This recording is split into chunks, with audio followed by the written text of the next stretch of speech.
For anybody who doesn't know what's going on, what's happening, what's been doing, right? I'm going to say the two things that happened. So Blizzard's banning boosting communities, number one. Number two, nobody really cares about number one. Number one's like, yeah, it's great, right? Who cares? Number two, they're enabling cross-faction gameplay in 9.2.5.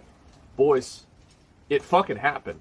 And like I am just shocked about this, and so it came out an hour ago. Obviously everybody's tagging me in it. Obviously everybody is getting me to talk about it. Anyway guys, this is a huge big fucking deal, and I am just really excited about it. I'm very happy. Let's be honest, this is something that should have happened about 5 years ago. I'm going to read the announcement that Blizzard has for it, and everything else we're going to go through it. Oh wow, this is a really, really long post, so I'm going to go ahead and read all of this and get into everything. So I actually think that the funny thing about this is that I think that this is the best thing that Blizzard can do for the Alliance. I think today and in the future, like probably actually not today because people are going to say Horde for 9.2 probably, maybe not, it's hard to say. But like as soon as this goes into the game, there's going to be way more people that want to go onto Alliance. Because now they can play the faction that they aesthetically prefer, the faction that maybe they have always played over the course of time. There's a lot of guys like Cody. Cody's a great example of this, right? I think Cody's even live right now talking about this himself because he was in one of the boosting discords. So there's a lot of people who are like Cody, and they just want to push high Mythic Plus keys. They want to raid. They want to do like whatever the fuck, right? So this happens, and Cody and I have played Alliance for 15 fucking years. And he made a Horde character. Cody made a Horde character because he realized that you just can't get anything done on Alliance. Like, and it's sad, but there it is. So you see more and more people moving over. But let's be honest, I think that Cody is probably not going to have to worry about that Horde Warrior anymore because he can play the Alliance one that he's got now. So there's so many people out there who are playing on Horde because it's just simply more convenient. It's like, do you want to have $100 or $200? Well, pretty much everybody's going to pick $200, right? So I think that's kind of the difference between Alliance and Horde for a lot of high-end players. Is that Alliance is nice, that's cool that, you know, they like Alliance, but Horde just has so many more advantages and it's just better. So everybody just picks Horde. It's that simple.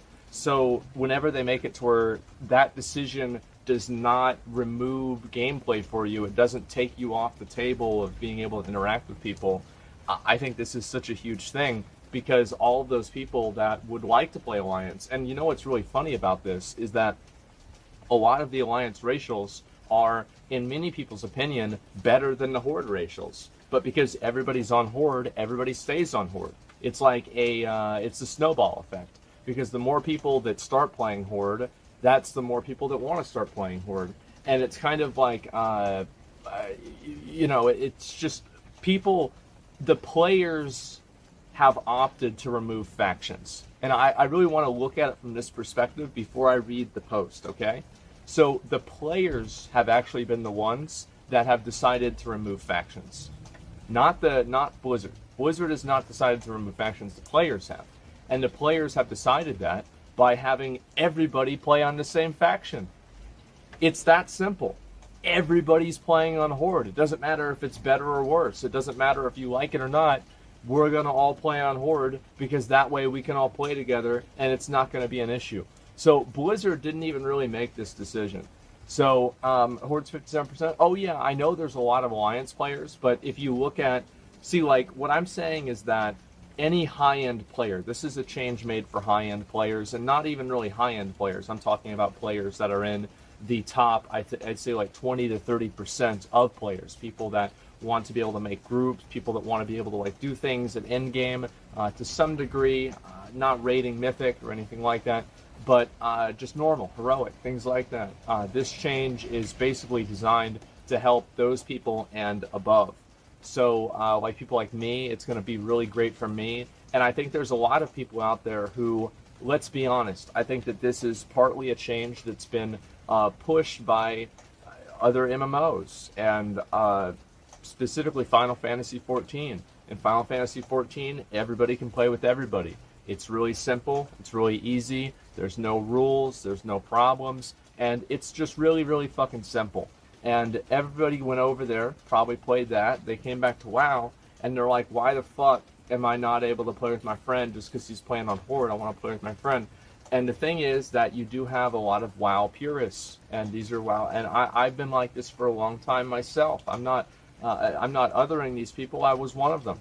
I said to myself, I'm like, well, if you want to play with another a Horde or Alliance, like this is like core to the game, you know, orcs and humans. Like every one of the original Warcraft games was like an Alliance dude, like, and then a Horde dude, like, right? I mean, that's what it was. So it's like, how are you going to get rid of that? But let's be honest, guys. I've always said this before, is that lore should never take a precedent over gameplay. So, like, I don't really care about any of the lore shit as if the game is not, it's not good. It's not a good game. Like, it sucks to play.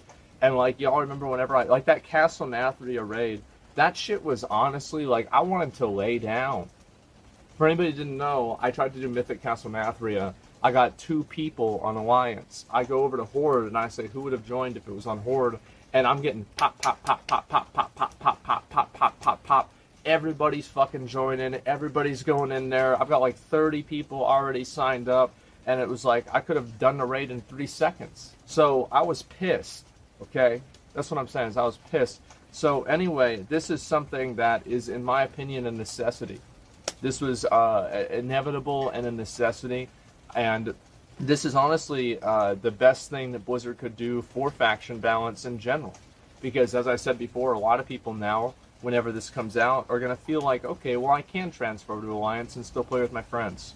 So let's go over here. Blizzard. This is the video, or not, sorry, this is the post. Okay, Blizzard. For years now, many players have questioned whether the rules restricting communication and cooperation between Alliance and Horde need to be so absolute. The faction divide could keep close friends from playing together, or could cause players to feel that their faction leaves them with far fewer opportunities to pursue their favorite group content. So what they're really saying here is that all the good players are on Horde, and there's just like probably all the dipshits that watch Asmongold stream is still on Alliance for some reason, and it just kind of looks bad. So yeah, that's true. These downsides have long been justified in order to preserve the central element of the Warcraft universe. It all began with a game titled Warcraft Orcs and Humans. Yeah, I mean, but you know, it's orcs and humans, not orcs versus humans, so we'll see what happens. But to quote a one-time war chief of the Horde, yo, it doesn't have to be one time, Blizzard. Bring him back. I don't care. I'm not going to complain. Just say, like, fucking a jailer died, and Garrosh is he's back, and he's basically he bitch-slapped Bane, and Bane went back to Thunderbluff, and he didn't even have to tell him to leave, and Garrosh is war chief again. That'd be about it. And that would have got me to go over to Horde. I mean, definitely. So, yeah, absolutely. And let's go ahead and, yeah. Oh, sorry. To quote one-time War Chief of the Horde, times change. There it is. I'm pleased to announce that we're working on adding the ability for Alliance and Horde players to form pre-made parties together for dungeons, raids, and raided PvP. So all of the endgame activities that I was talking about that are really important, these are all going to be available for... they're going to be available for Alliance and Horde to play together. There have been 2 decades worth of code and content created with the assumption that parties can only have players of a single faction. And while we want to make this feature available as soon as possible, the extent of this change means that it can only be ready in time for the upcoming Eternity's End content update. It could not be ready in time for 9.2. And instead, we're planning to release it and test it in the subsequent 9.2.5 update. So basically, there's a lot of shit. I mean, like, the thing is, like, anybody who's played WoW for, like, any amount of time, almost at all, knows that WoW's code, it's written on... You have to understand that, like, WoW's code, there are this... So, like, they went up to the mountain where Moses got the 10 Commandments, and then they got some of the other rocks from that mountain, and they took them down to Blizzard headquarters, and they actually etched the code of World of Warcraft onto those different slabs of stone, and so they have to hire people to rewrite those slabs of stone in the old code that's been fucking outdated probably for 2 decades now almost. And of course it's going to take them a little bit more time to enable something that has been a core functionality of the game for the past 15 years. I think any reasonable person would be completely okay with that. It's too bad it's not coming tomorrow, but it's also understandable. I think, yeah, that it's fair. Anybody that plays WoW knows this. And anyway, so it's coming in patch 9.2.5, which is great because that means we're not going to have to wait till next expansion. So basically what they're saying is we're not ready for the patch, but whenever we are ready, we're going to release it in another patch afterward, pretty much as soon as we can. That's what it reads to me, if it makes sense. So anyway, let's go ahead and look over the rest of it. Instead, we're planning to test it and release it as part of the 9.25 update. We're eager to hear your feedback about the details we're sharing today and the details of our implementation when this feature becomes available to the public test realm following the release of Eternity's End. So basically, I don't know, it's obvious, right? They're going to put it on the PTR after 9.2's out. I think that makes sense. For crafting the rule set for this new feature, we are guided by 2 goals. Focus on organized, instanced gameplay. Dungeons, raids, and raided PvP have been at the center of the most compelling arguments for relaxing the faction divide. True and real.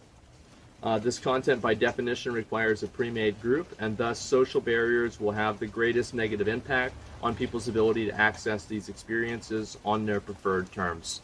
I think that's true. Those are the main things that people are having trouble getting groups with. Those are the main things that people are having trouble,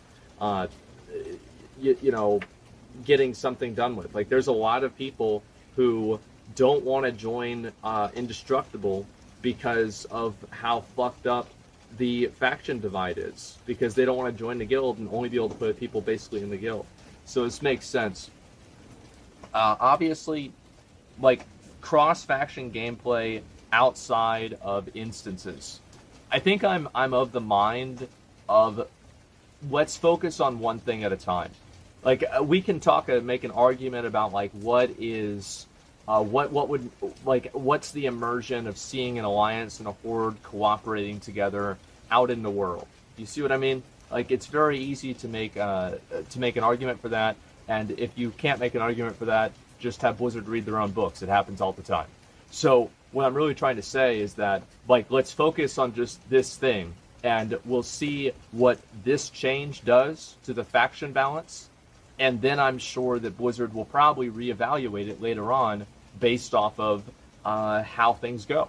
And I think that you can't really say, well, we have to make it to where everybody can play together all the time in all instances of content, regardless of anything. Now, maybe that is the solution in the long run, but I think the immediate problem is that the raiding communities and any sort of in-game community at all are just drifting so far Horde that if you're playing Alliance, you're just playing at a disadvantage. So yeah, that's my mindset, is let's look at what actually is a problem right now. And that is a problem right now, and that's the main thing right now. So let's go over and read the rest of it. Make this opt-in feature as much as possible. In terms of in-world faction and player preferences, there are decades of animosity to overcome. While we are excited to offer players the choice to reach across the faction divide and cooperate to overcome common foes, we know that there are many who will react warily to this change. We don't want to override those preferences. This is about increasing options for players. Yeah, so people's animosity towards a fictional race, that's not important to me as the gameplay. It's not. I don't care. I care a whole lot more about the actual gameplay itself. So yeah, faction animosity. No, the thing is, there's plenty of Horde. It's always the Horde players that hate Alliance players, okay? Like, let's be honest. Like, the Alliance players are like, yeah, Horde's cool, I've got a Horde alt, right? But the Horde players are like, yo, man, fuck the Horde, fuck the Alliance, we gotta kill all the Alliance. Like, Alliance sucks for the Horde. Every fucking time, let's be honest. We all know this. Every time, that's what it is. I'm reading the chat. Okay, based and Horde build. So yeah, I mean, obviously there are RP reasons people might not want to have this. Let's be honest though, we've had the Orb of Deception since Vanilla WoW.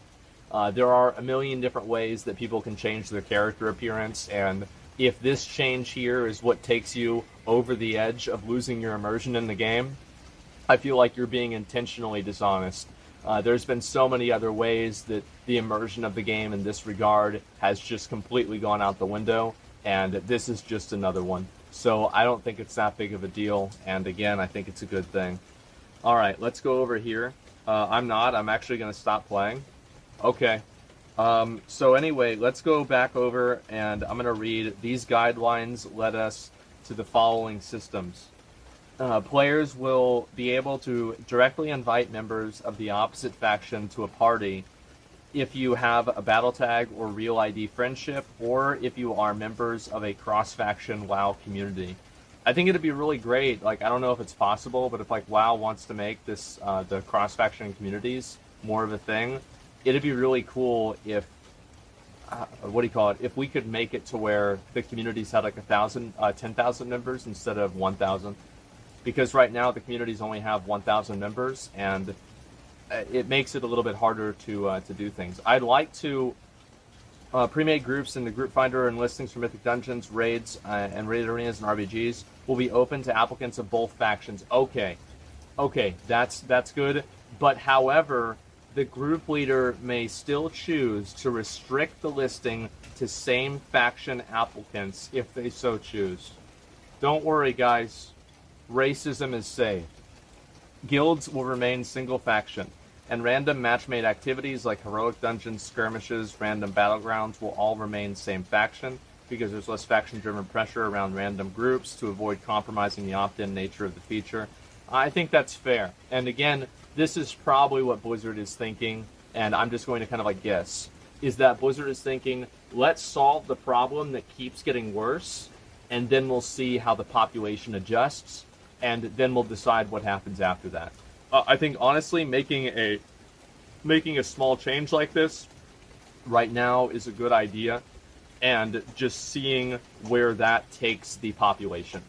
Because as I said before, I think this is going to cause so many people to just move over to Alliance that it's actually going to, just the promise of this change is going to cause a much better split between Alliance and Horde. They listened? Yeah, they did. Alright, so we've got just a couple more paragraphs to go, guys. And by a couple, I mean 5. Once in a party together, members of the opposite faction will remain unfriendly while in the outdoor world, fully hostile war mode, and as they do today, though they will be able to communicate through party chat. Okay, cool. Upon entering a dungeon, all members will be friendly and able to assist each other in combat, trade loot, earn shared achievements, and otherwise fully cooperate in the same way that members of the same faction have always been able to. A major goal in announcing this feature in advance is to make sure that we're capturing all the expectations and requirements for this to be a smooth experience.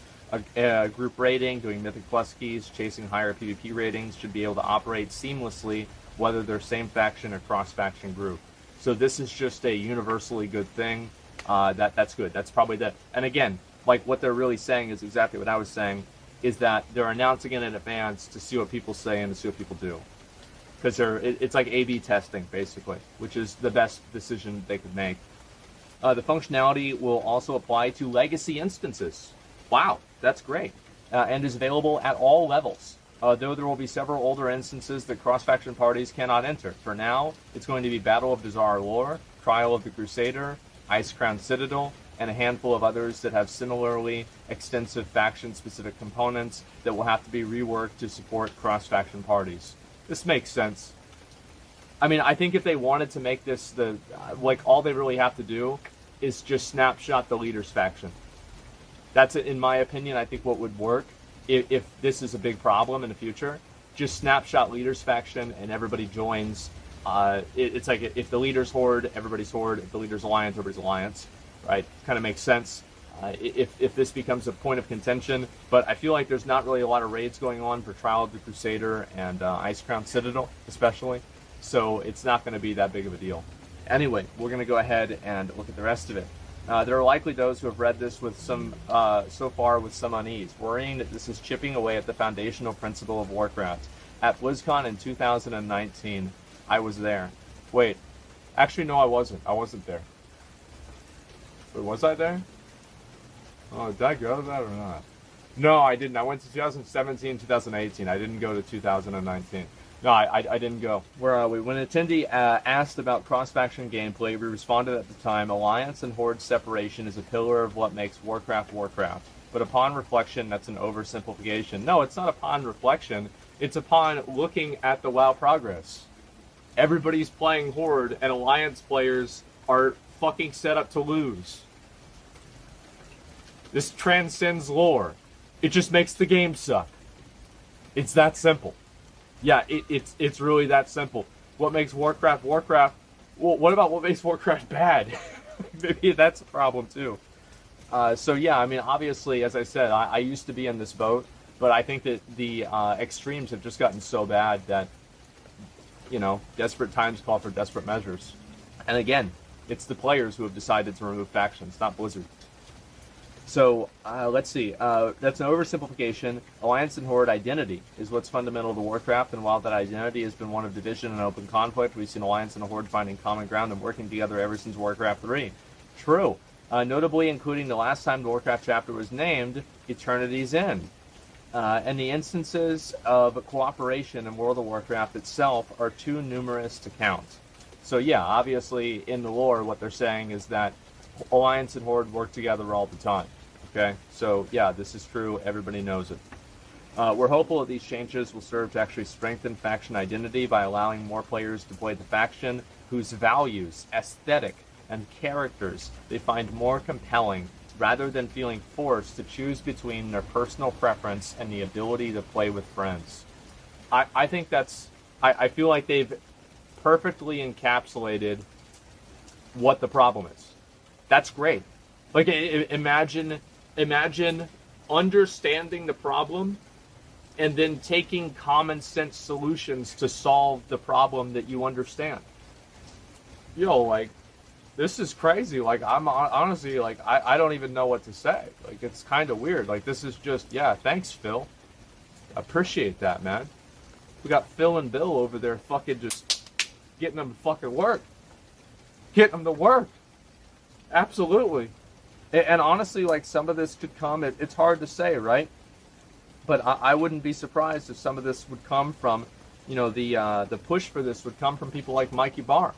Plays WoW all the time at a very high level. He does Mythic Plus keys. He probably sees this himself. And it's like, the more that you have, like, this is one of the good things, like with Final Fantasy, right?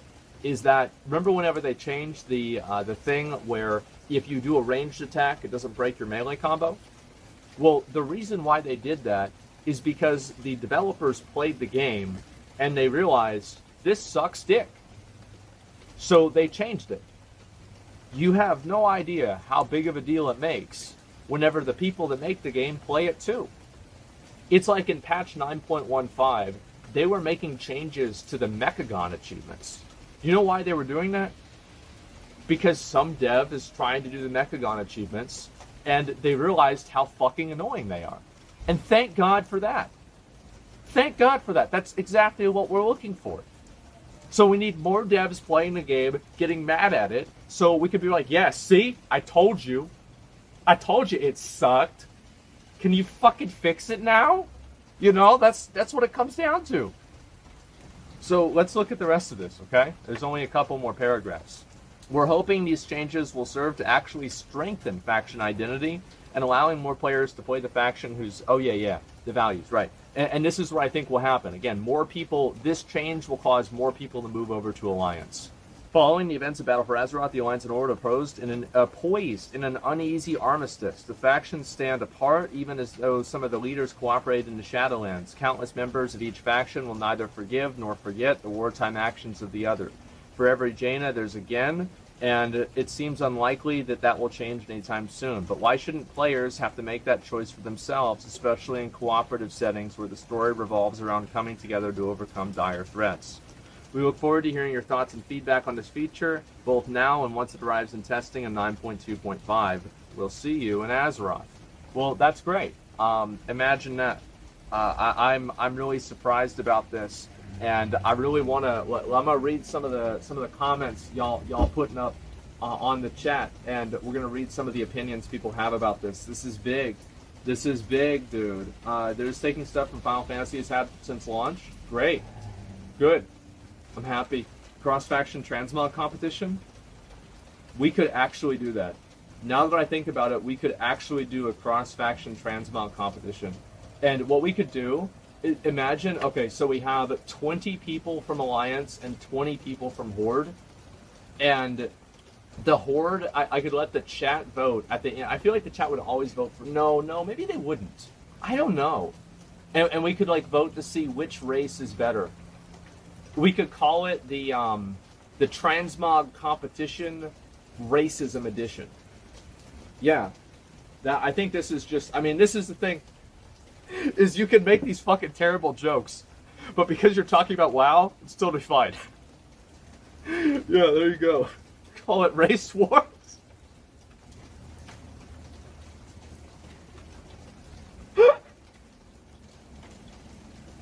Oh god. Maybe we'll just call it like faction conflict or red versus blue. Well, hopefully nobody took that one. So yeah, anyway, it's great to see this happening. One of my biggest issues playing with a group of friends, yeah, people don't want to flip-flop between factions anymore. That's really all it comes down to. They really listen though, or the sub count just get too low? That's an interesting question. I think that the answer is probably both. It's that the sub count got really low, and they were also listening, because it's like, okay, well, yeah, who cares? Well, the reason why it kind of matters is because it's an indicator of what's going to happen in the future. Like, if you know that they only did it because the people unsubbed, then that means that they're not really caring and they're just doing this to get people to come back. But if you know that they're doing it because, they listen to players and they played the game themselves, I think it sucks, then that's much more reassuring. It's a cynical differentiation, but I think that it's legitimate. So yeah, that's what I think. I'll read a few more, and we'll move on. Not to mention, Blizzard's going to make big cash from this. That's actually a really good point. Yeah, Blizzard is going to make huge cash from this, because a lot of people are going to get faction. They're going to get faction transfers. They'll get faction and also server transfers, because the big Horde servers are not the big Alliance servers. So they'll transfer over to Alliance, and then also transfer servers. So Blizzard's actually going to make tons of money from this. In the past few years, even whenever things went to shit, they still doubled down. W in my book for sure. Yeah, Nixie, I agree. Definitely. Do you think cross-faction guilds eventually? I don't think it'll be necessary, to be honest with you. I really don't think it'll be necessary, because I think right now, there's a lot of people. How many of you guys, let me ask in chat, how many of you guys are playing WoW? Okay, number one. Now, of the dozen people that are actually in that category, how many of you are playing Horde and will probably swap to Alliance now that you can play with both factions? A lot of you guys are playing Horde because you kind of feel like you have to. A lot of people. A lot of people. And you know what, boys? That's 20 fucking bucks. That's a 25 fucking bucks a pop. And that's also not including the server transfers. So they're making big motherfucking money out of this. So, I mean, Blizzard's not upset about it at all. This is great. They're making tons of money, and people are happy to pay it. Most people are probably going to be annoyed, absolutely. But if you care about the game that much, paying 25 bucks is not big of a deal, right? Poll it? I can't really poll it. I'm not really sure what polls I have in this chat channel or anything like that. So yeah, they can lease cross-faction to one faction in the future, or they're going to do one faction in the future. It's impossible to predict the future, but it's possible. Yeah, I'm not really sure though. Sid Guild wants to play Alliance, but if you want to seriously mythic grade in NA or EU, you pretty much have to play Horde. Yeah, I've heard the same thing. I think a lot of people think that. Yeah, absolutely. What if they updated the horrible running animations on human males? Yeah, true. Why transfer server? Horde-dominated servers will probably level out. I don't think that they will. I think people will probably move to the servers that have been historically Alliance servers, like Stormrage, Kel'Thuzad, Moonguard. Those are three that just come off the top of my head. So yeah, Sargeras, there's another one. Alliance will finally rise again. Our glory days are yet to come. Yes, boys. That's right. Okay, neutral faction active with neutral races would be interesting. Yeah, and they could do that now. It would completely fit in. So yeah, either way, closing thoughts on the faction stuff. I want to move over and talk about the boosting stuff. As I said earlier today, last night, earlier this morning, really, it was so late. I do have a meeting I have to be at in a few hours. Actually, it's now almost a couple of hours. So I want to knock these out, and then I've got to go to my meeting, and I'll probably be back tonight, and we'll talk about it more and read some of the feedback that people have for it too, because I'm sure that there will be a lot of role players from Malding, and we're going to use them for content for YouTube videos. So anyway, this is a really great change. I'm super happy about it, and everything about this is positive. Yeah, universal dubs. Universe dubs all around. Thank you, Blizzard. Thank you very much. Keep doing these good things. To be honest, I think ever since patch 1.9.15, Blizzard has turned a new leaf. They've actually started. They've started like making changes based off of what players say. They've started interacting with the players in a much more free way. I wonder why. They had to. Good. Good. That's good. Like, I'm glad. To me, I don't give a shit. I don't really care too much about like, oh, well, they had to do it for this thing or that thing or whatever. I'm just glad that it's happening. And I think that, yeah, I think it's given a lot of us, it's empowered a lot of people to think to themselves, like, you know what? If they're going to fuck me in the ass, I'm just going to go next door and play another game. Like, fuck that. So there's a lot of people that did that, and Blizzard's like, hold up, wait a minute. And now they changed it. Good. I'm happy. This is great. Yeah, there you go. Ever since they got knocked off their pedestal? Well, good. It's always... I'm happy. Like, I don't care. Everybody knows Blizzard has been shit for years. It's not a... it's not a secret, right? And also on top of that, it's not like, oh man, they've had a run of like 4 months where they didn't ruin the game. WoW saved, guys. They haven't ruined the game in 4 months. This is crazy. I can't believe it. So look, I know but I will always be happy when I see a trajectory that's going like this instead of like this. That's the way I see it. I don't care about where things are. I care about where they're going. That matters a lot more.